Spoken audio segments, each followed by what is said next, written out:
Clip number 3, Cheney continues the lie-a-palooza. The key to any strategy is intelligence and skilled professionals able to get that information in time to use it. In seeking to guard this nation against the threat of catastrophic violence, our administration gave intelligence officers the tools and the lawful authority they needed to gain vital information. We did not invent that authority. It's drawn from Article 2 of the Constitution, and it was given specificity by Congress after 9/11 in a joint resolution authorizing all necessary and appropriate force to protect the American people. Our government prevented attacks and saved lives through the terror surveillance program, which let us intercept calls and track contacts between Al-Qaeda and persons inside the United States. The program was top secret, and for good reason, until the editors of the New York Times got it and put it on the front page. After 9/11, the Times had spent months publishing the pictures and the stories of every single individual killed by Al-Qaeda on 9/11. Now here was that same newspaper publishing secrets in a way that could only help Al-Qaeda. It impressed the Pulitzer Committee, but it damn sure didn't serve the interest of our country or the safety of our people.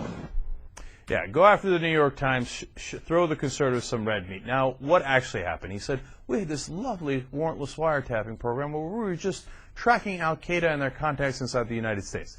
Except after the New York Times exposed it, we found out that is not what they were doing. They were spying inside the United States on journalists, for example, and then we found out they were spying on a Democratic politician, and we found out that they were spying on liberal groups, and the list goes on. And that, in fact, you did not need to be connected to Al-Qaeda at all for them to spy on you. So Dick Cheney is really mad at the New York Times, not because they impeded some sort of important program we needed to track Al-Qaeda, which we could do with warrants anyway, and we could always do and we could still do. He was mad at them because they exposed his illegal activities. And he says, by the way, we had this authorization from the Congress. They told us that we could fight terrorism. So I could use that for any damn thing I like. And once Obama's out of office and if we get another Republican, we're going to go back to that blanket authorization to do any damn thing we please, invade any country we please, and break any domestic laws we please. It's amazing that we have a president who taught constitutional law who doesn't seem to understand that Vice President Cheney broke the law. Not a minor breaking it. It's not like he littered on the sidewalk. There's, 100 people killed from torture? Mm-hmm. Probably most of them just innocent people picked up and grabbed because a neighbor who wanted their land or money or a wife or some dispute between them said, hey, this guy's Al-Qaeda. They pick him up, they torture him to death on the orders of the Vice President of the United States, who then, after the fact, comes on TV and says, yeah, I ordered him to do it. Yeah, and we're safer for it. Okay, this is it, Congress. This is it, Obama. Guy just said he broke the law. Are you going to punish or not? Or does the law mean anything? Now, that goes to the point that Michael Ratner, the president of the Center for Constitutional Rights, was making. He saw Cheney's speech, he saw Obama's speech, and he said, look, Obama speaks really well, and he says he bases his decisions on the Constitution, etc. But if you let Cheney break the law and you don't do anything about it, what you've done in essence is change the law from being either legal or illegal to a policy difference. And the next guy who comes in can say, well, nobody was ever punished for it, so it must not be illegal.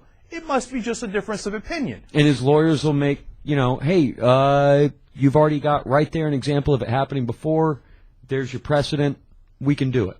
And every time Cheney comes out and makes a speech saying, we're going to go back to doing this as soon as Obama's out of office, is another chink in the armor of the rule of law. Yeah, they should be playing that clip at his trial, which should begin, next year? Next month? Next week? Yeah. Now, the thing is, it seems so damn improbable, right? But the reality is, if we don't prosecute Cheney for these crimes, then we're giving up this. It's not a small thing, as Wes said. It's a huge thing, the rule of law. Look, I'll personalize it for you. Now, as Wes said, there was 100 homicides of detainees under our watch. 100 deaths. 34 of them have already been ruled homicides. The others are being investigated. Meaning, at least those 34, we tortured to death. We killed them, okay? Now, that seems like a number, right? But that's why I keep going back to Bagram Air Base. a taxi driver is dropping somebody off near one of the American bases. His name is Dilawar. They pick him up, and they think, well, he's near the base, so he must be a terrorist. Has to be. He's a taxi driver, right? And we do a Palestinian hanging on him, which is what the Israelis used to do to the Palestinians, and they put their arms behind him, and they hang you from the ceiling, by your arms. It's also called torture. And then what they do is they come and start pounding your legs, and then eventually that causes blood clots, let alone the fact that they're literally beating you to death, right? And what's amazing about that story is before the last interrogation, one of the interrogators told the investigators later, we already knew he was innocent. We knew that he just was a taxi driver that happened to drop somebody off near the thing and that he had nothing to do with it. We never got any information out of him. But we went in there and we beat him to death anyway. Mm-hmm. And they killed him, okay? So now Dilawar is dead. Who's responsible for that? The investigators who actually did it? Yes, partly, no question about it, right? How about the guys who gave him the orders, who said, I need you to do a Palestinian hanging on that guy, and I need you to beat his legs so that we don't have as many cues and pictures, etc., of his abuse, but that he suffers tremendous damage. The stress positions and the heat and the cold and every sleep deprivation, do all of it. But after they get that orders, the lower level guys who executed those orders will be punished and will wind up in jail, but you can never punish the criminal who ordered it. Well, if that's the system we're going by, then we don't have the rule of law anymore. And if Obama says, I will not prosecute, he's saying, I will allow torture the next time someone comes in who's pro-torture. And you know what the argument is every time is, well, if we prosecute these guys, then that's going to take all of our focus away for the next 4 years, and it's all going to be about the prosecutions. It's going to hurt our party. Screw your party. I don't care about the Democratic Party. I don't care about the Republican Party. I care that the law is being broken. And if you don't enforce it, then your party doesn't mean anything anyway. Then why do I care about you winning? For me, it's Wes and I. It's a literal question. Why do we care about the Democratic Party?